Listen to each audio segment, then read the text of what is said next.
Chapter 12. Ada sat on the edge of the cluttered desk in the office of the chief of detectives, resting her aching feet and staring blankly at the empty steel safe in the corner. Her patience was wearing thin. Not only was the G-Virus sample nowhere to be found, she was starting to think that Bertolucci had flown the coop. She'd gone through the break room, the STAR's office, the library. In fact, she was pretty sure she'd covered just about everywhere the reporter would have had easy access to, and had used 2 full magazines to do it. It wasn't that she was low on ammo, it was the waste of time that the bullets represented. 26 rounds and no results, except that there were a dozen more virus-riddled corpses lying around, and 2 of Umbrella's freak hybrids. Ada shuddered, remembering the warped red flesh and trumpeting shrieks of the bizarre creatures that she had capped in the press room. She'd never been particularly bothered by greed, corporate or otherwise, but Umbrella had been up to some seriously immoral experimentation. Trent had warned her about the tyrant retrievers, which thankfully hadn't put in an appearance yet, but the long-tongued, clawed, bloody humanoids were an affront to even her sensibilities, not to mention a lot harder to kill than the virus carriers. If they were T-Virus products, she'd have to keep her fingers crossed that Birkin hadn't done anything with his newest creation. According to Trent, the G-Series hadn't been put to use yet, but it was supposed to be twice as potent. Ada let her gaze wander, taking in the plain, functional office. It wasn't the most inspiring environment to take a break in, but at least it was reasonably gore-free. With the door closed, she could hardly smell the officers in the main part of the room. They'd been pretty far gone when she'd put them down, that bonelessly wet stage that apparently preceded total collapse. Not that it matters if I can smell them. My hair and clothes have absorbed the goddamn smell. When they start to go bad, it seems to happen with a bang. She wished she'd bothered to learn more on the science end. She knew what the T-Virus was used for, but hadn't thought it necessary to research the physiochemical effects. Why bother, when she had no reason to think that Umbrella had been planning to spill a shitload of it in their hometown?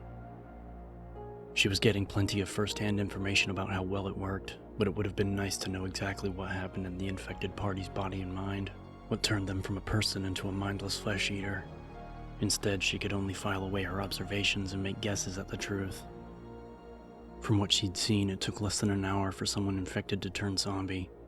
Sometimes the victim went into a kind of fever coma first, which presumably burnt out parts of the brain, and only added to the impression that they were waking from the dead when they stood up and started looking for fresh meat. The symptoms of the virus were the same for everyone, but not the progression rate. She'd seen at least 3 cases where the victim had turned bloodthirsty within a couple of minutes of being infected, the stage she'd started to think of as going cataract. One of the few constants was that their eyes clouded with a thin film of eggy white mucus when they turned, and although the physical deterioration always started immediately, some fell to pieces faster than others. And why are you thinking about it? Your job doesn't include finding a cure, does it? She sighed, bending over to rub her toes. True enough. Still, it was something to think about. Focusing on staying alive was tiring and all-encompassing work. She didn't have a chance to consider the subtleties of the circumstances while clearing out corridors. She was on break, and she needed to let her brain run around a bit, ponder a few of the job's more puzzling aspects. And there are about 1,000 to mull over. Trent, what Bertolucci should or shouldn't know, and the stars. What the hell happened to that merry crew? From the articles that Trent had included in the info package, she knew about the star's suspension, and considering what they'd been investigating, it didn't take a genius to figure out they'd been railroaded by Umbrella for uncovering part, if not all, of the bioweapon operations. Umbrella had probably offed them by now, if they hadn't gone into hiding, and she had to wonder if Trent had played any part in the star's little misadventure, or if he'd tried to contact them before or after. Not that he would have told her. Trent was definitely an enigma. She'd only had one actual meeting with him, although he'd contacted her several times prior to her leaving for Raccoon, mostly by phone, and although she'd always prided herself on her ability to read people, she knew absolutely nothing about where his interests lay, why he wanted the G-Virus, or what his gripe with Umbrella was about. It was obvious that he had some inside connection. He knew too much about the company's workings, but if that was the case, why not just pick up his own goddamn sample and then quit? Hiring an outside agent was the act of someone trying to avoid implication. But implication of what? Ours is not to question why. a good principle to live by. She also wasn't getting paid to figure out Trent. She doubted she'd be able to, even if she was getting paid for it. She'd never met such a supremely self-controlled man as Mr. Trent.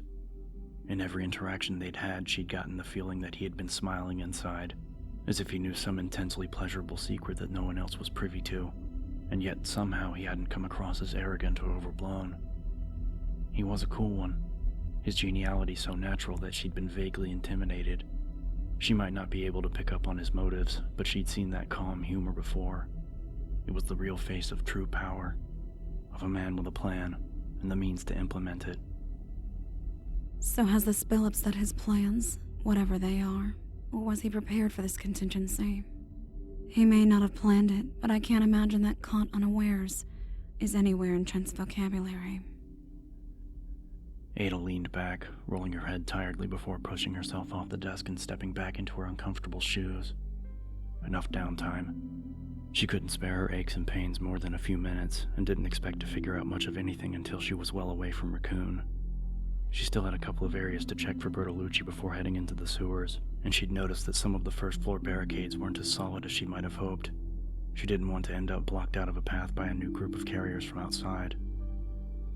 There were the secret passages on the east side, and the holding cells downstairs past the parking garage.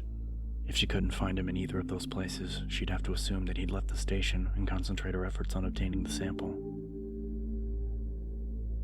She decided to try the basement first. It seemed unlikely that he'd stumbled across the hidden corridors.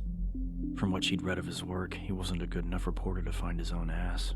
And if he was hiding in or near the holding cells, she wouldn't have to spend any more time roaming the station, facing the inevitable invasion. The entrance to the sub-basement was downstairs, so, barring any complications, she could head straight for the lab.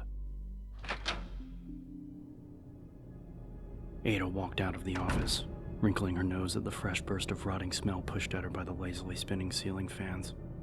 There had to be 7 or 8 bodies in the desk-filled room, all of them cops, and at least the 3 she'd shot had been fairly rank.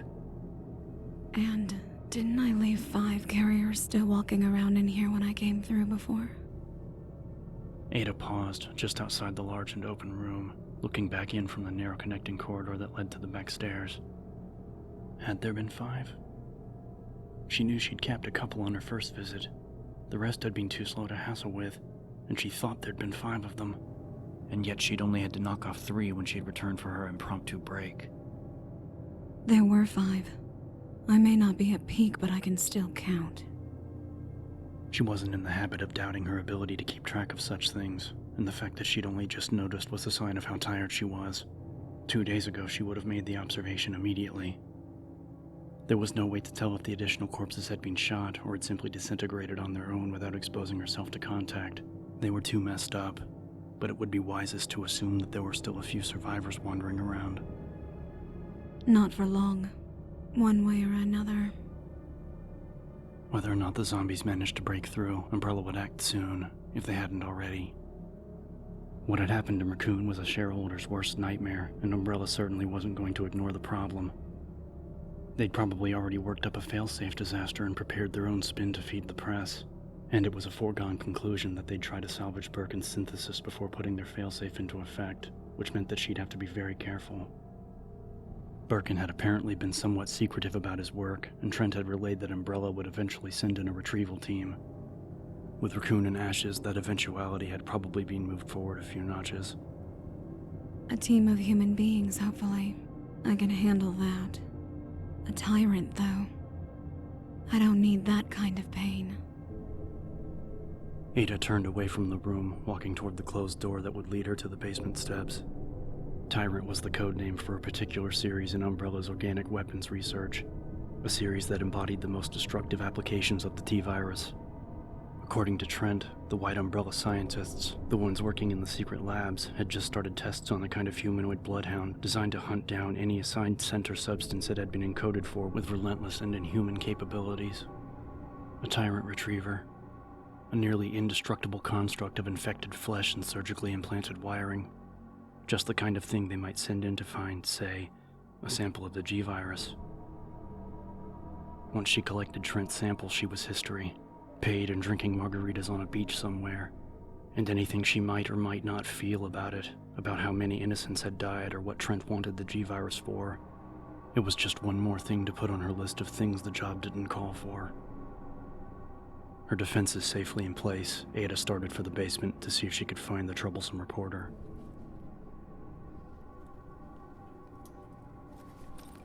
Leon stood in the ransacked basement weapons locker, adjusting the holster straps and thinking about where Claire might be.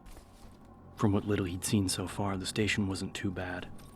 Cold and dim and stinking of the bodies heaped in the hallways, but not as actively dangerous as the streets. It wasn't much to be grateful for, but he'd take what he could get. He'd killed 2 of his fellow officers and a woman in the tatters of a traffic patrol uniform on his way to the basement. The cops upstairs, and the woman just outside the morgue, a few yards from the small room that housed the RPD armament. Only 3 zombies since he'd reached the station, not including the few he'd been able to avoid in the detective's room. But he'd passed over a dozen corpses on the short journey and had been able to make out the bullet holes on about half of them, through the eyes or directly to the temple.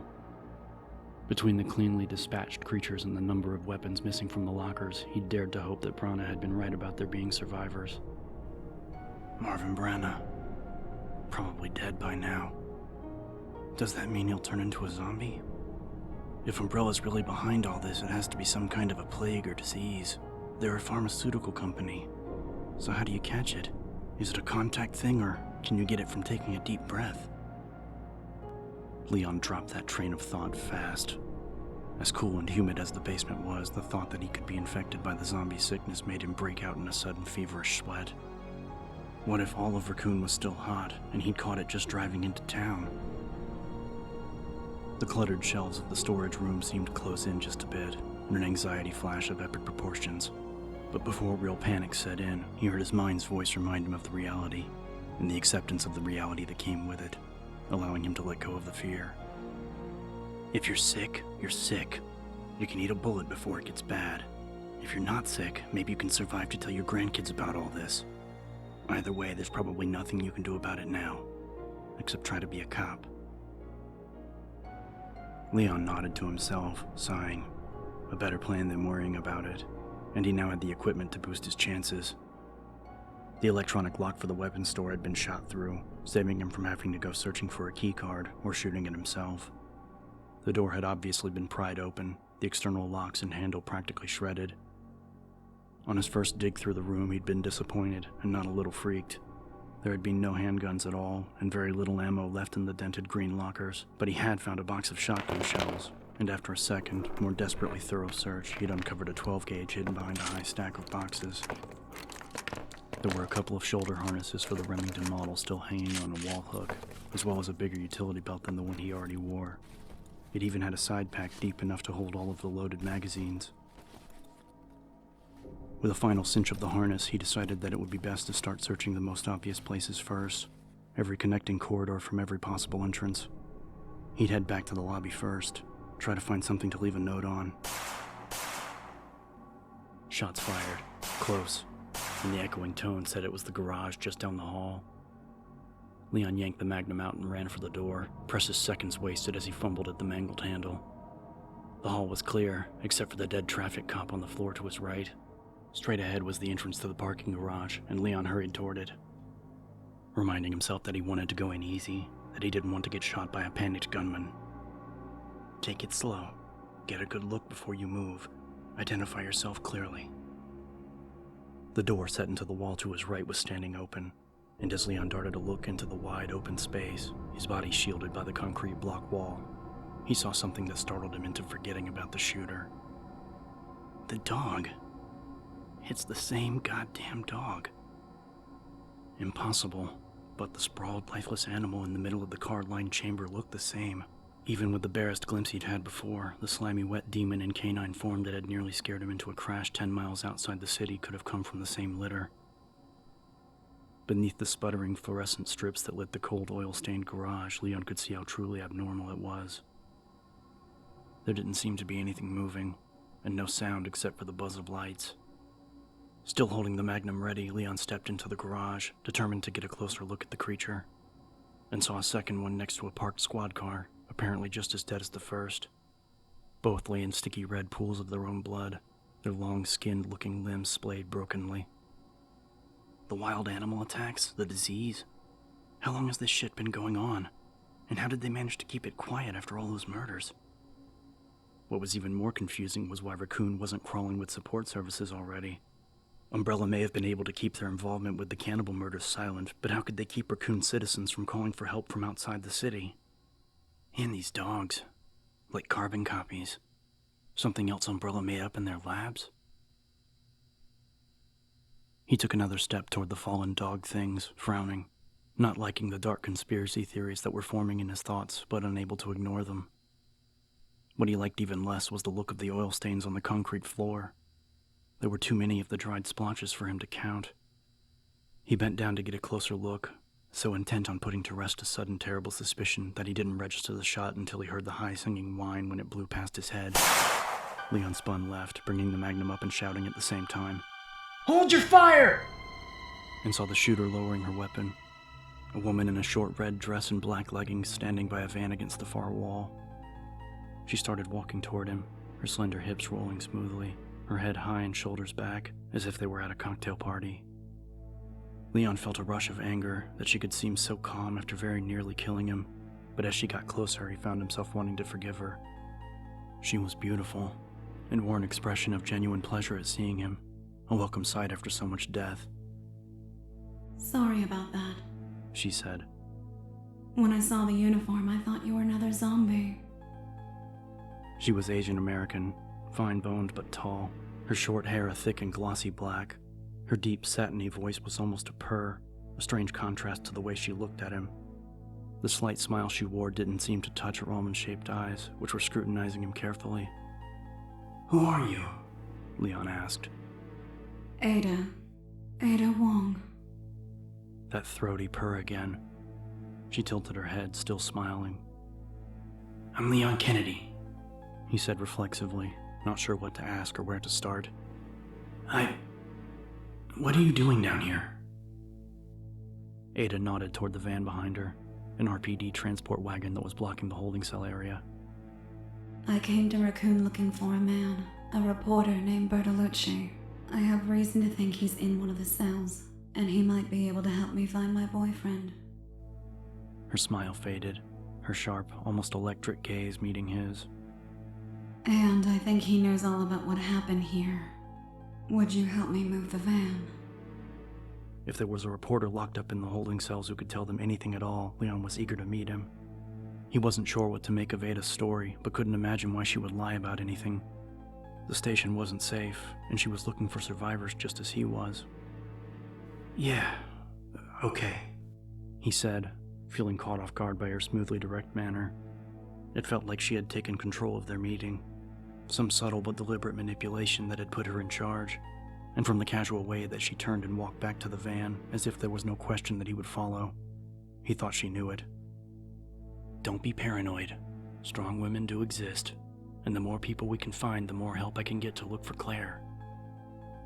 Maybe it was time to stop making plans and just try to keep up. Leon holstered the magnum and went after her, hoping that the reporter was where Ada thought he was, and that things would start to make sense, sooner rather than later.